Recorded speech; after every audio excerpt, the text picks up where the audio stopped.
Good evening. This is Elizabeth Dale. We begin tonight with the devastating impact of floodwaters entering Pakistan after India released excess water from its dams. Reported by Waseem Khan, Parwana, United Kingdom, the Voice of UK.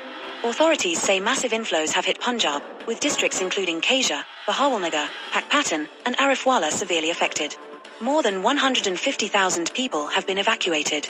Entire villages are underwater, crops have been destroyed, and thousands of families are now homeless. Health experts are warning of a potential outbreak of waterborne diseases, as hospitals struggle to cope with the rising number of patients. This monsoon season has already claimed more than 800 lives across Pakistan, half of them in August alone. Economists warn the disaster could worsen Pakistan's already fragile economy. Agriculture, which makes up nearly a quarter of the country's GDP, has taken a serious hit. The destruction of rice, cotton, and sugarcane fields is expected to push food prices even higher.